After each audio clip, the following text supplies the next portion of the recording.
Uma coisa que eu acho legal na escola desse episódio, que me chamou a atenção, é porque ele traz uma questão que está na nossa sociedade, né? Que é o tal do debate da misoginia, né? Como que os adolescentes, a bolha masculina, ela é misógina, né? Fomenta-se esse quadro, né? Ideológico e cultural do homem, né?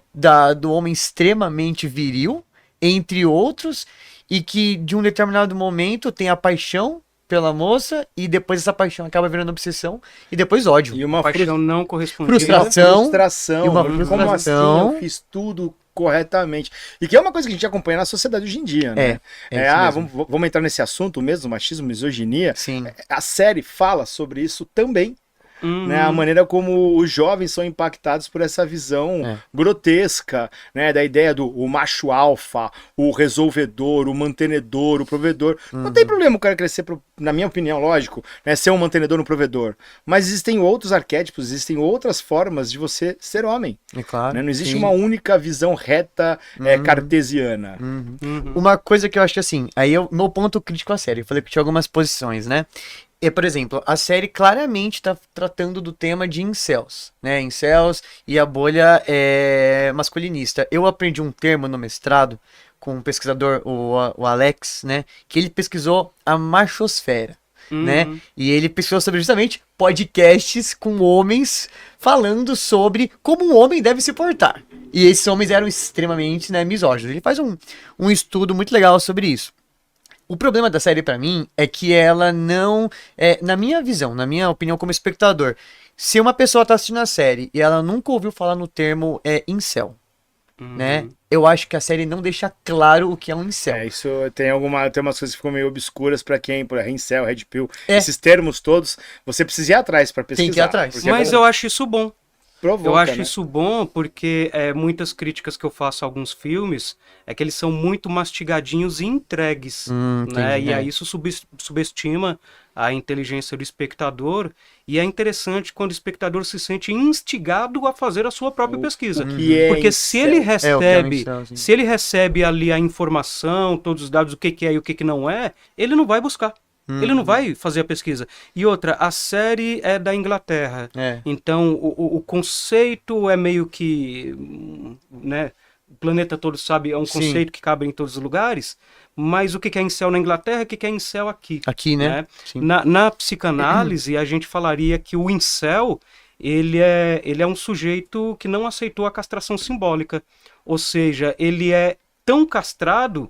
né, no sentido de que ele se sente tão impotente, né, castrado é um termo da psicanálise que fala desse sujeito que se sente impotente perante a sociedade.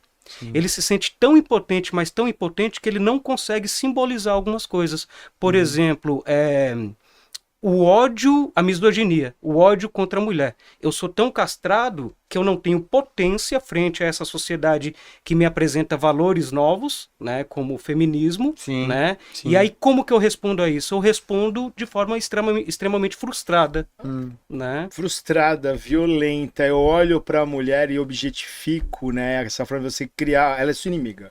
Meus amigos são só os homens. Aí entra até aquela discussão polêmica da homoafetividade, né? Que os homens amam outros homens, se relacionam muito bem com outros homens e a mulher ela é objetificada para determinados fins. Sim, uma coisa meio Grécia Antiga, né? Exato.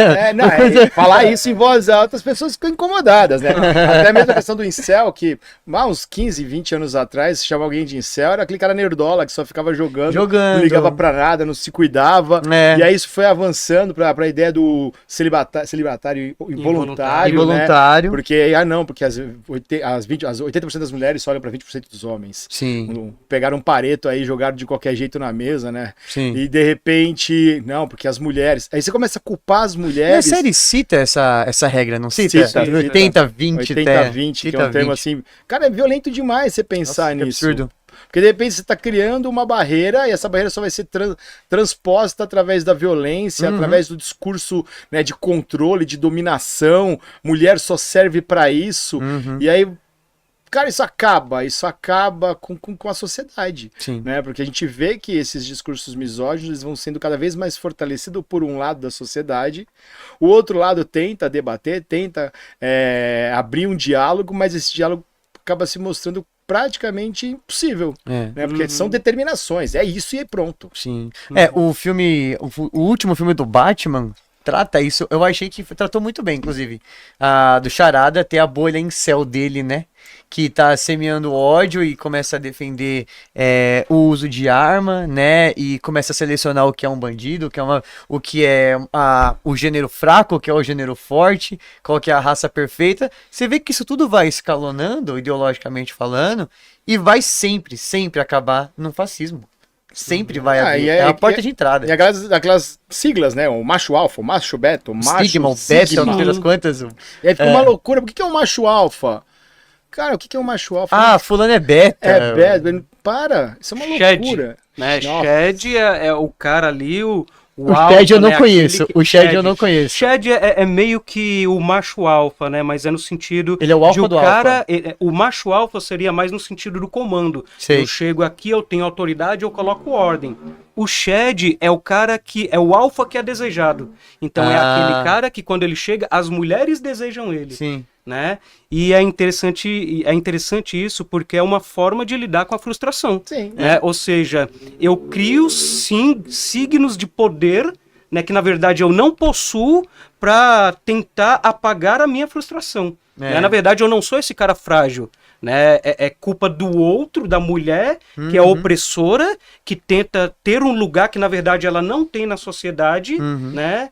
E eu me coloco nesse lugar daquele que está sendo julgado por essa sociedade opressora. E normalmente é aquele negócio, né? Você vê que aquela pessoa que ela é violenta, que ela é opressora, que ela causa dor e sofrimento, se colocando como vítima. Como vítima. Se você é um alfa, você não pode ter mimimi, você não pode ter frescura, mas de repente a culpa da sociedade agora é das mulheres serem destacadas, terem poder. Sim. E aí você fica invertendo os valores, né? Até a questão que você falou do chat, tem o Sigma, né? Que é o alfa solitário. Mas você é um alfa solitário, aquele cara que está fora do sistema. Mas que loucura, você vai criando rótulos. Todos eles são Red Pill, então, né? São. Eu até peguei aqui, porque a pílula vermelha, né? Eu interessei por esse tema, achei muito legal, e eu peguei aqui, tem os Black Pill. Black Pill é os mais drásticos de todo, né? Aqueles que... os radicais. São os radicais, isso. Tem os Blue Pill, né, que são os mais comuns, conformados, e tem os White Pill.